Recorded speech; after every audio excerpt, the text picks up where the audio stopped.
You are listening to Proof Text, a Glossa House podcast exploring Scripture and all things related to it. New episodes are released daily. For more information, check out glossahouse.com and subscribe to our channels on Spotify and YouTube. Welcome and enjoy. Welcome to Proof Text and Glossa House TV. I'm Dr. Michael Halcomb, and today I have the great privilege of talking with Jared Gocher, and I'm really looking forward to this. Jared's a photographer. He works in Greek, and I just learned before we started recording he's a PK, the pastor's kid. So let's start there. I'm curious, what was it like growing up as a pastor's kid? I'm a pastor now. So my kids are pastors' kids, and I can see it from like the pastor's point of view, right? But I don't have the perspective of what it's like to be a pastor's kid. So I'm curious, what was that like growing up? Yeah, I don't know that I can speak to what it's like being a pastor's kid in general, but from my experience, the I'd say as far as negative things that probably most pastors' kids can relate to on some level is that one, you're a target for what I would be comfortable to admit is satanic or demonic opposition. The enemy wants to bring down the leaders of the church, and he often does that by working discord in their own family. So you're subject to a lot of like spiritual attacks. And then as far as like, you always see the underbelly of church life, people that put on a good Right. face to others. You end up sort of accidentally finding out that maybe some of those people are really ugly people and say some really awful things and maybe are two-faced. So you kind of get to see that can make pastors' kids sort of jaded and think that people, Christians are hypocrites and they're backwards. But a lot of positive things. They got a lot of Bible instruction and a lot of Bible knowledge, and I think the Word of God doesn't return void. And there's a lot of knowledge that I sort of took for granted that I had about the Bible that I didn't even remember my parents teaching me. I just felt like I sort of always knew it, and I think that's huge for teaching you how to think, teaching you how to live. My subconscious, as it were, is informed by the Word of God because my parents constantly fed that into me.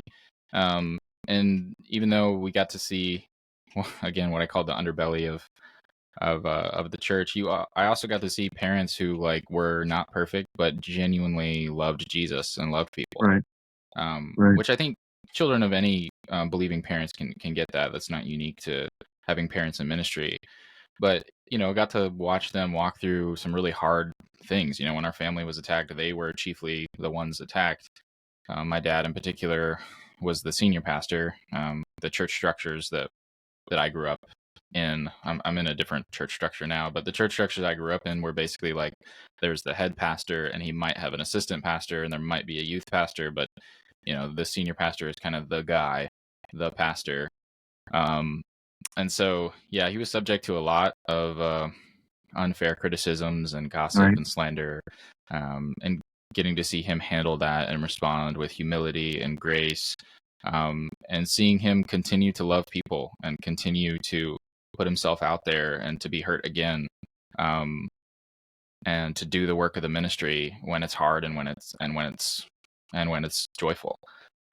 So, yeah, I think I would never trade it for another upbringing, to get to see him walk faithfully in ministry, walk faithfully in his marriage, and walk faithfully as a father. And again, I can point to all sorts of things that he did that maybe were that he wished he would have done differently. But all in all, he genuinely loved us, genuinely loved his wife, genuinely loved the Lord, and really put in the work and did the work of the ministry. So I think that was huge to get to see and experience that. And I have a lot more grace for for the faults that he did make now that I'm also a father of 4. and have a little bit more experience now in life, have a lot more grace, and for some of those things that maybe that he would have done differently. Right. Say It's interesting. I mean, you mentioned that, they were feeding scripture into you and that sort of like shaped your subconscious, but, also, watching watching your father, watching your mother, and how they were responding to whatever sort of troubles were coming their way, and whether they're doing humility and grace or boldness and courage, like that too is like shaping your subconscious for sure. Yeah. And so I'm curious. You're growing up in a pastor's home. Um, do you remember a time before Christ, or is it just like always there? Like there's not really a time before Christ. Yeah, I think that's one of the blessings of growing up as a second generation believer. And again, I don't think this is unique to being in a pastor's house, but there is not really a time that I remember not knowing Jesus. I told you before we started that my first memory of praying a prayer of repentance, and explicitly expressing faith in Jesus to be my salvation, I was 5 years old. That's the first time I Mm. remember praying like that. Um, but there wasn't any time before that where I can remember, like, not, I just kind of grew up um, hearing about Jesus, and I mean, um, believing, in the sense that I never, I don't remember a time where I was like, Jesus, that is he really, like, I never, I never had a doubt that he was really God and he was really the savior of the world, and that he really, did all those things that I'm hearing about in the Bible. Um, Again, being a believer, at least from the time of I was 5 years old. 4-year-olds aren't very skeptical of in general. But yeah, so I'm curious. And my dogs, we got some people outside our house. So my dog may bark here a little bit, but no I'm problem. curious. So you're growing up, and you're hearing about Jesus. When does it? When does it like settle for you though? Like when does it like get a hold of you? When does it become a thing for you? Right? Because you can like Right, swim yeah. in that. You can like swim in that. I've often heard the pastor's house like described as a fish bowl. Hmm. You can swim in the fish bowl. You can like swim in that, milieu. But at some point, like it becomes real for you. God gets a hold of you. Was there a moment like that, or a lead up to that moment? Yeah, yeah. So again, sort of growing up in it, I fell a little bit, not a little bit, I would say I fell into what I guess you would call apathy, or just presumption, um, about my relationship with God, and um, and I guess I'll go ahead and fast forward to when I was 10 years old. I was sleeping over at a friend's house, and he had a TV in his room with like completely unrestricted access to whatever shows. And anyways, I ended up getting exposed to pornography at this friend's house at a sleepover Mm. when I was 10. And that is, I mentioned that because that became a sin struggle for me, that became an addiction for me, and it really started to dominate uh, my life. And I mention that because that's really the chief thing that God used to wake me up to the fact that I had fallen asleep as a Christian, Hmm. and just sort of been coasting. And I had, because, up to that point, I had never really done anything that just seemed really bad, like I had sort of always been trying to obey God, and I had sort of, been protected from doing a lot of things that maybe I would have done, just because of my environment. So you're able to think that you're pretty Right. righteous because you're in an environment that facilitates righteousness, and I don't think that's a bad thing. I think that's a blessing, and that's one of the graces of being raised in the church, of being in an environment that encourages and facilitates walking with Jesus. But you can kind of get full of yourself and think that that's because you're such a good Christian, when it's really that you're actually surrounded by this community of grace, and you're being, encouraged and strengthened by them. So this sin that happened in the dark, um, there was no question in my mind that that was a gross evil. It wasn't like I was. There was no, there was no sugarcoating it in my head. I knew that what I was doing was horrifically wrong. And I was terrified that I was involved in it, and terrified that someone would find out, because I knew how bad it was. But because of that, again, that's what God used to really get me to recognize, not just say because it's the right thing to say, but to really understand, like, I am messed up. And I really, really, really need God's grace. And I also really, really need God's people. And that's,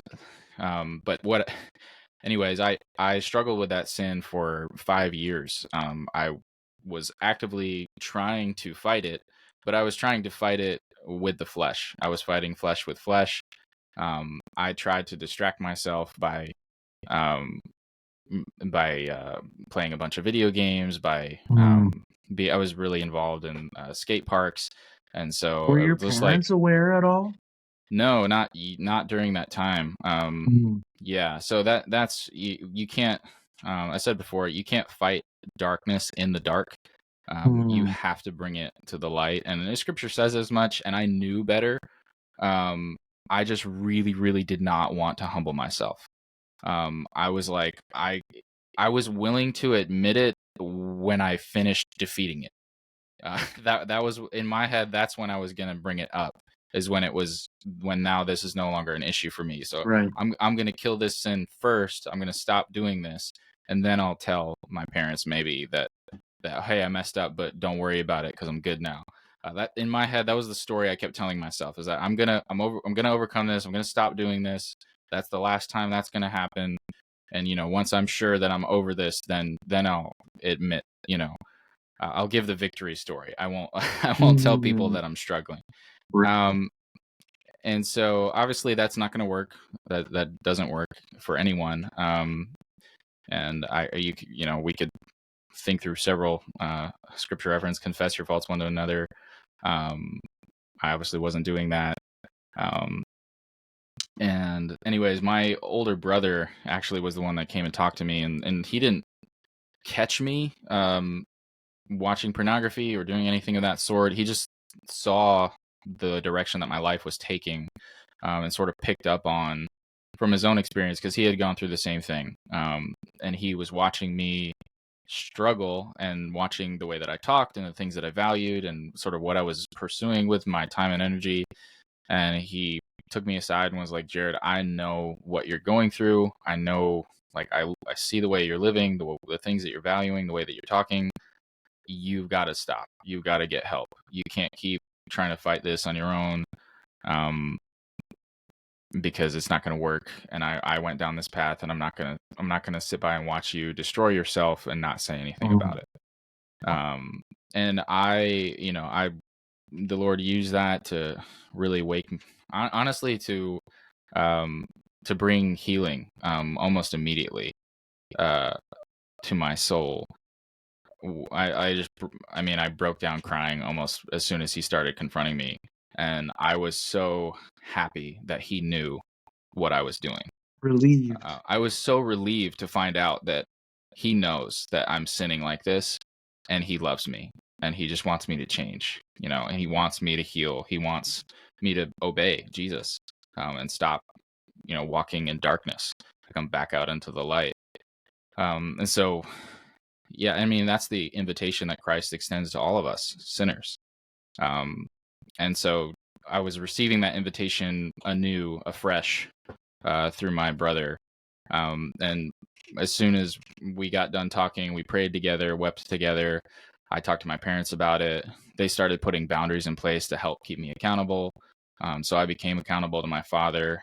in particular, and he started to routinely ask me, about how I was doing. And he had, a program on the computer at that point that would tell him if I was lying. Uh, anyways, so that was helpful. It took probably, I want to say, about 2 years before it was like never a thing again. Um, and not to say that I don't experience any temptation or any, or I don't have any moments of lust in my mind or with my eyes, but to say like the addiction is dead and gone, it took probably about 2 years of going a month or two and then falling, and kind of repeating that, of really just walking out that repentance and faith and experiencing God healing my mind, God healing my body. Like, I remember being 13 years old and just I could not have a conversation with a female without having just this flood of inappropriate thoughts. And I hated it. I hated it. I hated myself because of it. But I had taught my brain to go down that path of pleasure. And so, yeah, it was really dominating my life. And anyways, that's what the Lord really used to like shake me. And so that's a big landmark in my walk with Jesus, to say that I experienced addiction for many years, fought in the dark, and then the Lord really just invited me back home. And Wow. and Wow. I've been sitting at the table. How old were you at that moment? When my brother confronted me, I was 15. Yeah. And then so a couple years after that, 17, 17, 18, you're able to say, all right, this is done. This is over. Yeah, I would say I was able to say I was walking in victory at that point. Right. Okay. Yeah. Not that I didn't experience any of it before that, but yeah. Right. So, the way that I guess you and I initially had connected was through email, but about biblical Greek. Right. So you've been working in biblical Greek for some time. How did you get into that? Yeah. Interesting. I guess to my introduction to being interested in language acquisition, because that's kind of the context that we were talking about. Ancient Greek is biblical language acquisition in particular, and wanting to produce resources that were built on better principles of language acquisition for the ancient languages of the Bible, because content like that is pretty scarce still, although it's growing a lot in recent years. So as far as language acquisition, I've always wanted to be in ministry. I'm still not in full-time ministry, but that's kind of where I've aimed my life since the Lord turned me around, honestly. And even before that, I had ambitions towards ministry, but obviously was very those desires were very handicapped by just me walking in sin for many years. But I had always intended to go to seminary after college, and to go be a pastor or a missionary of some sort. So when I graduated high school, I had already finished my associate's degree because I was homeschooled. So I dual enrolled in a local college, and so I got to graduate with an associate's degree, and I figured I'd take a year off. Many people do that, anyways, but I took a year off and I went to Cambodia. So I worked there basically as an intern for a couple of missionaries in Posat, Cambodia, for a year. And the two missionaries I worked with were extremely good at Khmer, the language of the people in Cambodia. And they were very, very solid on their language acquisition principles. So I actually learned from them how to learn languages, and spent obviously that year gaining still just an elementary proficiency in Khmer, because that wasn't necessarily my main purpose, and I wasn't necessarily particularly good or disciplined at it. But it was fascinating to me, and I really loved it. I loved going through that language acquisition, cultural acquisition process, and learned a lot from those men. And so that was sort of my introduction into language acquisition. I had a very different experience taking mandatory Spanish classes in college. So I went through this language acquisition process, and it was life-giving to me. It was exciting. It's very difficult for sure. But it was fun. And I really enjoyed it. And then I, went through the grammar translation nonsense that you go through in college, learned nothing, got A's, but learned nothing that was useful. The funny thing now is I actually am fluent in Spanish many, many years later, but it has nothing to do with those classes. Anyways, so I did that. I went to school. I went to school for poetry. Then I did end up going to seminary after college. So I haven't mentioned my wife in any of this. It feels kind of weird to tell my story without her, but we're just talking about language acquisition. So yeah, I went on to seminary, and then I experienced the same frustration sort of in Hebrew and Greek as I was going through seminary that I experienced with Spanish, because I was really excited about Spanish. I'll mention my wife now. She's Cuban, so we've always wanted our children to speak Spanish. So it was important for me to learn Spanish and teach it to them as well. So I took these Spanish classes in college, and I'm like, this is not how you learn a language. What are they doing? And that's coming from the experience in Cambodia. And then I got to seminary, and I'm like, this is the same thing that they tried to do with Spanish. This is awful. I'm like, this doesn't work. So that sort of prompted me. I was on an MDiv MA track. My MDiv was supposed to be in missions and Bible translation.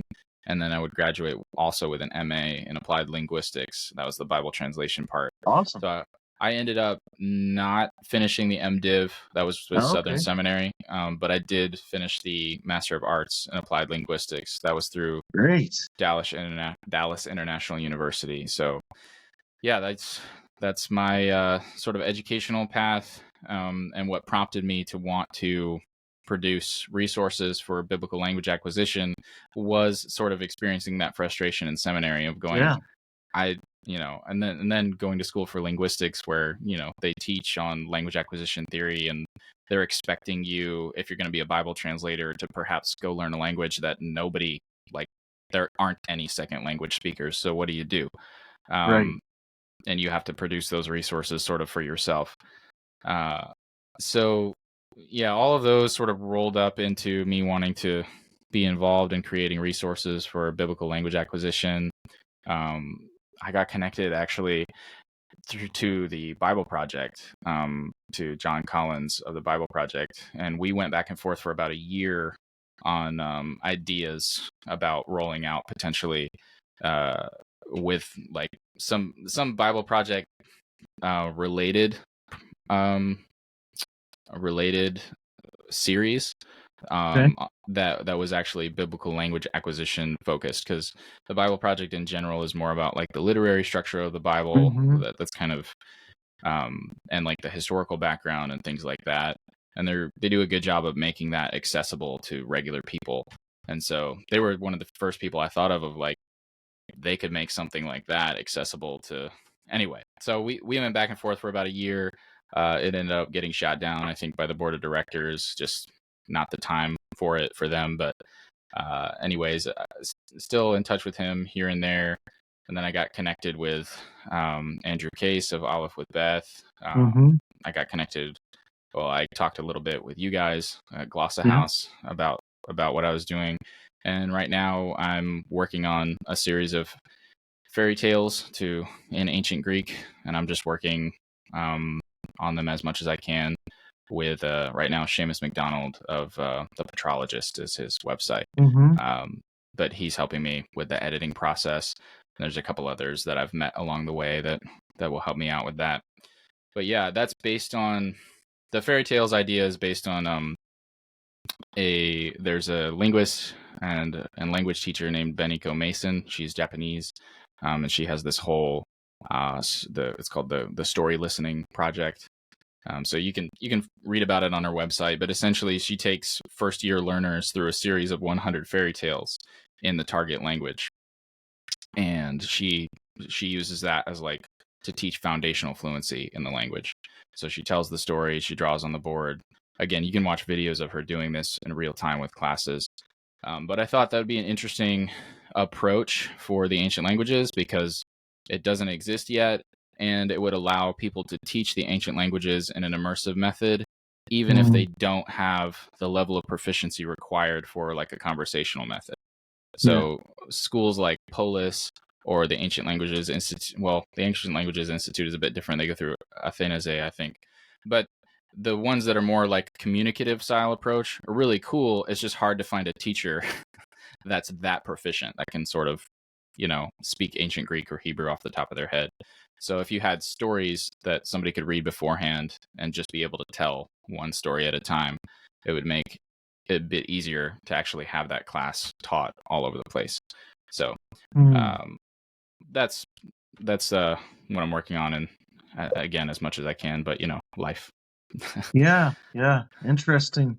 So what's an interesting journey growing up pastor's kid. You have this sort of crisis. This goes on for 7 or so years, and you end up going to college. You're working in linguistics. You end up in seminary, and you're creating biblical resources. It's like a pretty interesting, journey. You also are into photography. I'd like to, if you're able to screen share, I'd like to, I don't know, to show people what you work on, like what you do, and maybe look at a few pictures and just talk about them if you're up for that. Yeah, sure. So far, my story sounds way too linear. It's much more messy than that, but Of course, it sounds like it would make so much sense. But yeah, if before I share any of that, just to step back and say Sure. how I got into photography. So actually, I mentioned briefly my bachelor's degree was in poetry. That's because I was deeply actually one of the things that God used to shape my spiritual life is I got introduced to Christian rap right after I had that conversation with my brother. My best friend. We're kind of like kindred spirits. We just have Yeah. never talked until now. Well, I'm glad we're having this conversation then. Yeah, my best friend, right after I had that conversation with my brother, it must have been like the week after, I'm telling you, that I was like having this big wake up moment. He introduced me to Timothy Brindle's album, The Great Awakening. Oh yeah. I know Timothy Brindle's. This is interesting. Let me interrupt you. Sorry. Go for it. So I live here on Oahu in Hawaii. Yeah, and I spent a few years teaching for King's Chapel, and this is interesting. They have a school of ministry there. And so I was just doing this on the side, teaching some Old Testament classes, New Testament classes. And Timothy Brindle's dad was one of my students. And so he's like telling me, because somehow rap came up, but in languages. So he put me on to, he's like, hey, my son does Christian hip hop. He does stuff with the languages too. You should check out his stuff. So, and then I ended up, emailing, corresponding with Timothy Brindle for a little bit. So that's interesting. What a small world. Yeah. That's crazy. Yeah, that's funny.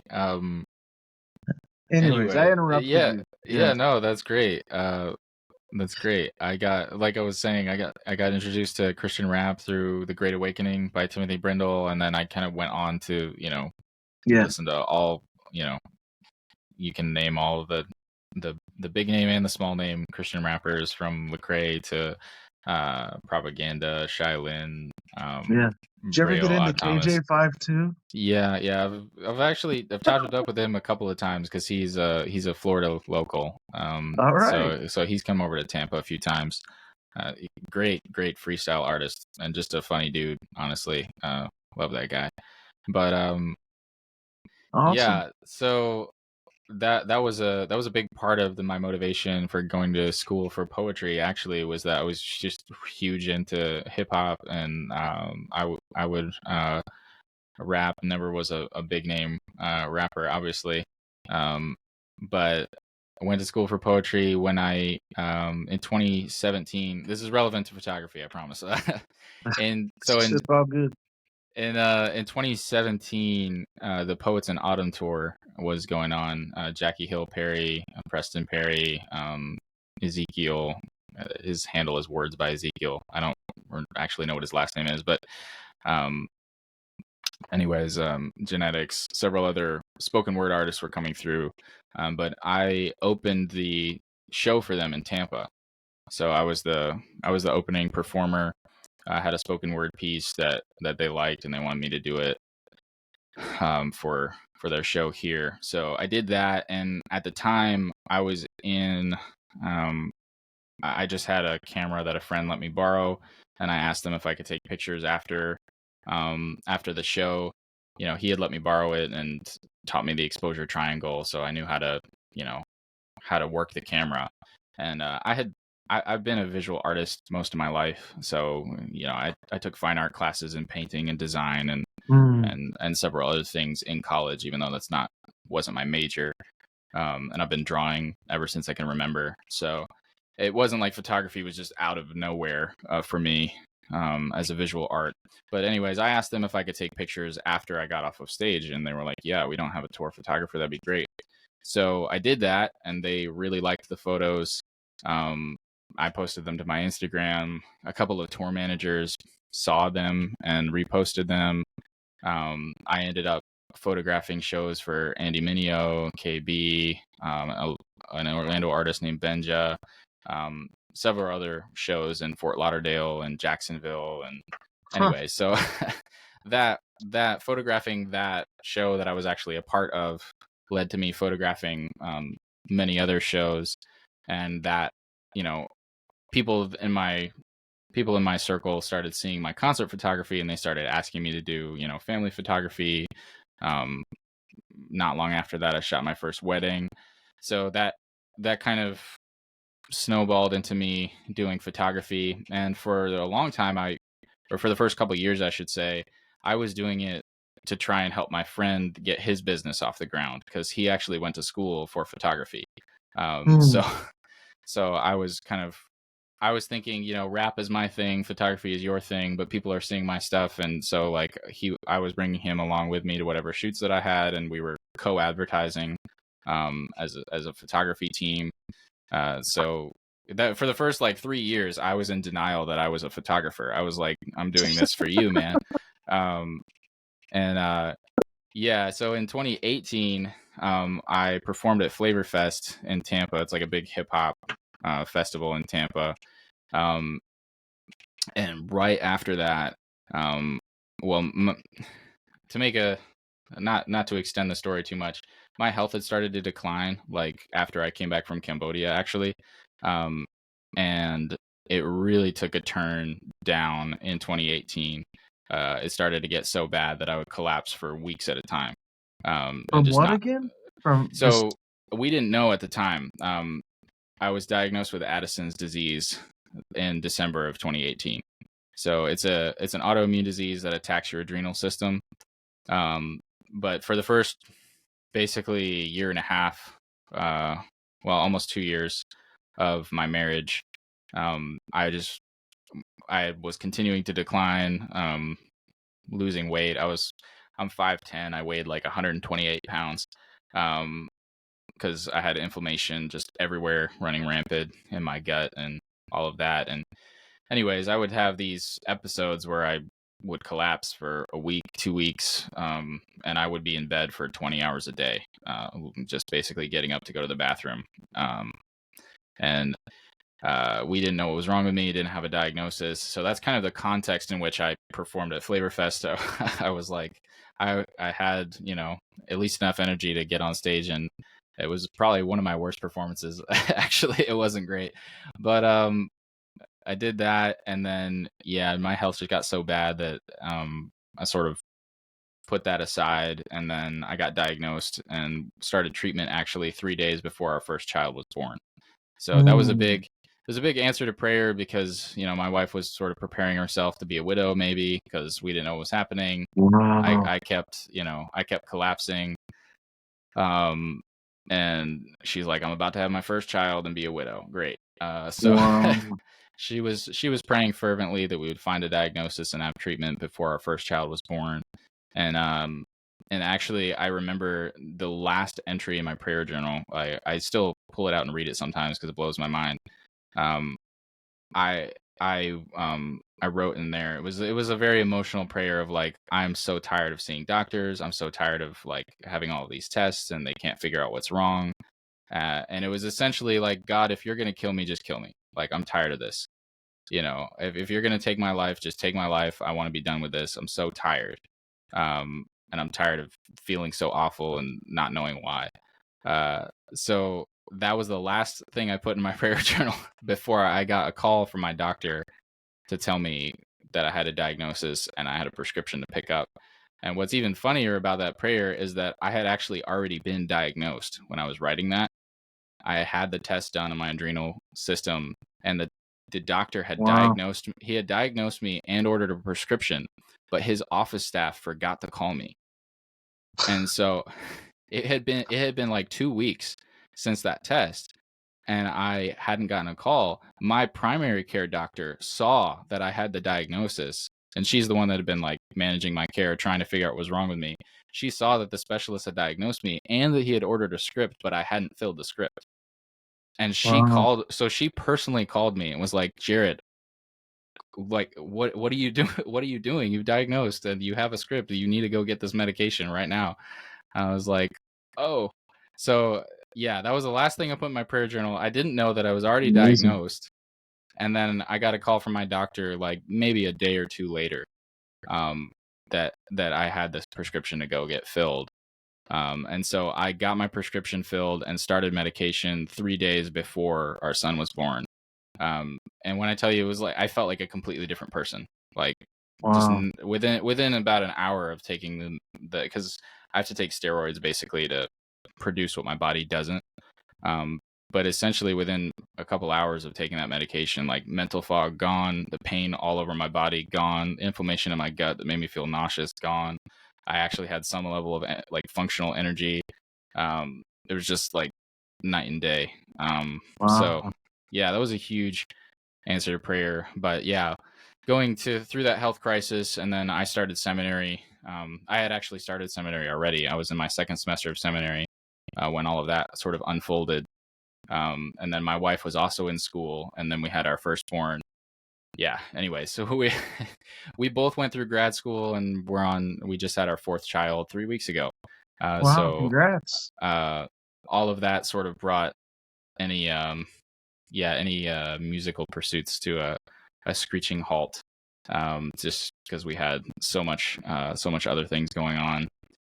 But that's kind of, photography sort of continued for me as like a freelance thing. So I've been consistently doing that still. And now it's been about 7 years, I guess, that I've been working as a photographer. Yeah, Yeah. incredible. I mean, the overlap, our interest in Greek, our interest in photography. There's some of my photographs here on the wall. But also, Christian spoken word, Christian hip hop. We have a weekly episode I do here on the podcast of like an original spoken word piece. I've been rewriting the Psalms for like, I don't know, a year and a half, 2 years or something now, just as spoken word pieces. But when I was going through my PhD work at Asbury Seminary, one of the creative outlets for me that I often do is make beats or like create songs. So I did an album. It's just a self-produced thing on like the Ten Commandments. So like I took each commandment and created a new like a song based around it, hip hop songs. That was really fun, a good creative outlet. I think all that stuff's still on YouTube on my own personal channel. But yeah, lots of overlapping interests, man. So very, very interesting. I'm curious, as we can wrap up in a few minutes, but I'd like to see some of your photos, maybe you could show your Instagram and talk about 2 or 3 of them if you're up for it. Yeah, sure. I can pull it up. You'll probably have to edit this. However, let's see. Let's just do the entire screen. All right.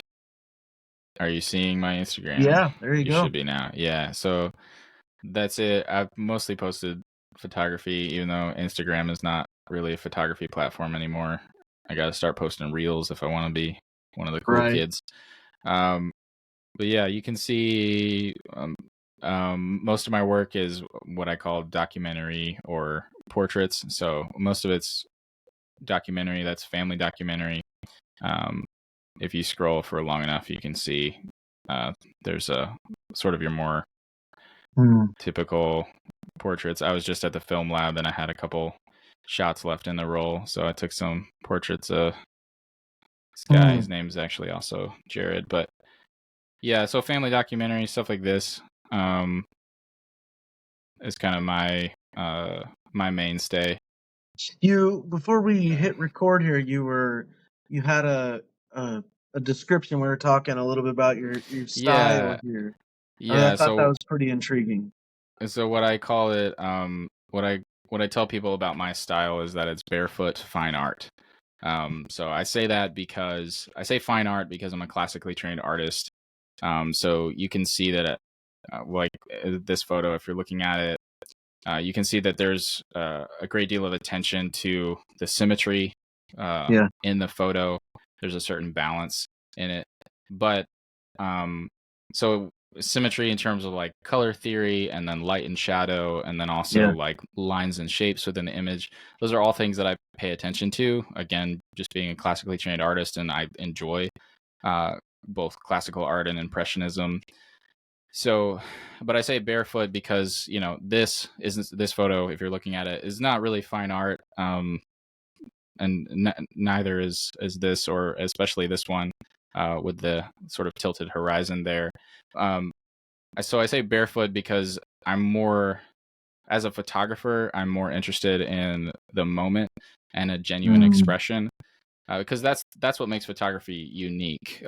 Because you can replicate, you can create an image with so many different mediums. The thing that's unique about photography is that it captured a moment in time, however long your shutter was open for. So like you're looking at 1/200th of a second, and you get to stare at that 1/200th of a second just in a frozen moment. And that's like the unique thing about photography in particular. So I want to keep that about photography. You'll see this one is very tilted, very fun. But still a great deal of attention given to the symmetry and even the lines of the image. You can see that he's actually like very much following the line that my wife is, and even the trees in the background. So there's attention given to that. Recently, I've been experimenting with motion. So you see like these panning shots. This one's probably a better example of a panning shot. But yeah, so there's my there's my third born drinking some mud. So I think we could talk all day too about just like the sort of theology of photography. You mentioned just a minute ago sort of light and darkness and symmetry, and I think all these things are like part and parcel of theology. I think they have something deep to say about God, the way He has shaped and created the world, and then just like our window on that. What's a favorite one you got here? Let me see. I know that's a hard question, but no, I mean, the one of my son drinking mud is one of my favorites just because it's hilarious to me. I don't know. I do some stuff like this. This is a instant film, actually, double exposure, made with my finger scar. But that's of my son. I was just showing him a double exposure and what it looked like. Mm. You probably noticed most of my work that I post is shot on film. That's just the way that I prefer to work. So I have an instant film back from my medium format film camera, and so I'm able to take some pretty high resolution images on instant film. It's a lot of fun. Nice. I like that Um, orange one right there in the center, the orange and black. Just this scroll down. Oh, scroll down just a little bit, like this seriously one, right there. Yeah, yeah, the shadow. that's slide film. So I think that was Kodak Ektachrome with a little half frame camera. But yeah, that was a fun little set. Uh, Striking. Yeah. yeah, yeah. As far as like my style goes, I think these three right here in a row is kind of like quintessential me. Mm. I like to shoot black and white. And there you can see again, this is my wife staring at our third born.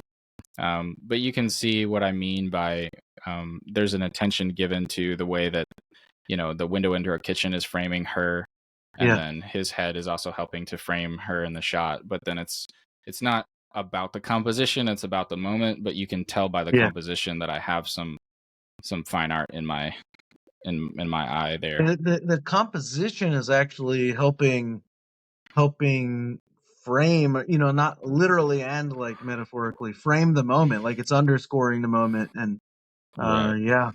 This is another one of my favorites. He's putting the net on her head. And the net actually is lining up with the leading lines on the roof there, which is a lot of fun. Yeah, so this is kind of quintessential me, is these black and white documentary style photos, where there's still attention given to composition. You can see now this is actually concert photography. So going back to my roots here, except doing it on film. So this is a concert I shot for Lecrae in Tampa.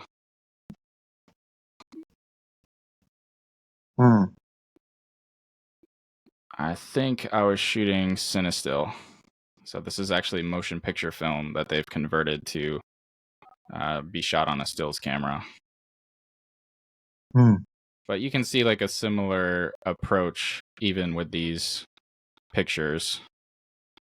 That one's probably my favorite of the set that I made. But nice. I have a sad story about that. My son, this just around this time last year, right when you were shooting that, there was a Nazarene youth conference in Tampa, and our kids flew from Hawaii there, and Lecrae was one of the performers, and my son got to go down by stage when he was performing. He was in a big arena, but he's shorter, so the whole time he couldn't see Lecrae. He couldn't see over the people in front of him, and he was devastated. Oh man. He asked the guys in front of him, like a couple rows, like if he could, scoot over to see, and they said no, so he was blocked the entire time, and it was like a heart-wrenching moment for him because he had been waiting a year to go to this concert, and so you got some good pictures of Lecrae there. I have to show him, but yeah, hopefully at some point we'll be able to get him to a Lecrae concert and get a good position. Yeah. Get him in a spot he can actually see. You'll have to get on somebody's shoulders next time. Yeah, right. It's interesting. We K-Love was just doing a tour here, so they brought in some higher profile name people last weekend, and it was like Mac Powell and Cochran and Co. The headliner was Toby Mac, and what was really fascinating, I mean, Toby Mac puts on a pretty good show, but at one point he's in the middle of rapping, forgets his lyrics. And I've seen him perform a few times, and one of his backup singers, she kept going. She kept the rap going, and then nice. he tries to hop back in, and he gets maybe 2, 3, 4 words in, and then forgets the lyrics again. And she picked it up, man. She's carried it again, and then he just goes, "All right, you take it away. You finish the song." Yeah. He handed the rest of the song, or at least that verse, off to her, which it was cool to see that. But yeah. That's Very funny. good stuff here, man. Beautiful photography. Yeah. Wow. Yeah, I just continue to scroll because I don't know. It'd be boring if I just left it in the same spot. But yeah, Are well, you still doing any spoken word or hip hop?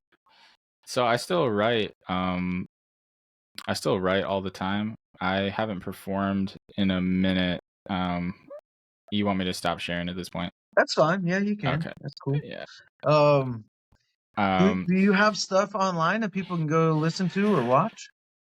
yeah, I think I only have two things that you can go watch. So that's one of my biggest weaknesses as an artist was the digital production side of things. I Hmm. was never very good at and never much enjoyed it. So I loved performing live. When we performed at Flavorfest, we didn't have a track. There was like no digital track. It was a friend of mine who was playing a synth. He played a synth from his computer, and then he freestyled on his bass guitar while our other friend freestyled on the drums. So I mean Right. I gave him a tempo, Yeah. but I did that's all that we had. Was we had a tempo, and that was it. So it was like he just did a little thing with his synth and then played his bass guitar, and then my other friend drummed, and then I just rapped. So there was Right no on. digital track. And that's kind of what I love to do, is that live performance with other musicians, and we get to, bounce off of each other in the moment. But yeah, there's one, I think, spoken word piece you can find. It was actually, I wrote it right after the elementary school shooting in Uvalde, Texas. Oh yeah. So it's a spoken word piece. Really, it was me responding to our culture's inability to lament. Um, what I saw happen was this school shooting immediately becomes a political playing card, Right. and now Right. we all go to war over politics without taking any time to lament the loss of life, Right. to lament the evil that happened. And I thought it was so ironic that we're all like blown away by how this kid can be so full of hate that he goes into an elementary school and just shoots a bunch of people. And our response to it is that we all hate each other and yell at each other. And I was like, Right. yeah, I wonder where that came from, all of that. Yeah, so the spoken word piece is kind of a response to that, sort of like what are we doing making this a Right. anyway. Excellent. Is that um on your personal website or YouTube? so Where is it? it should be on YouTube. The other thing that I have is here, I can try to find it. The other thing that I have is a remix that I did to a Derek Minor song back in the day. A Derek Okay. Minor song called "Of Course." So uh, if I look up, uh,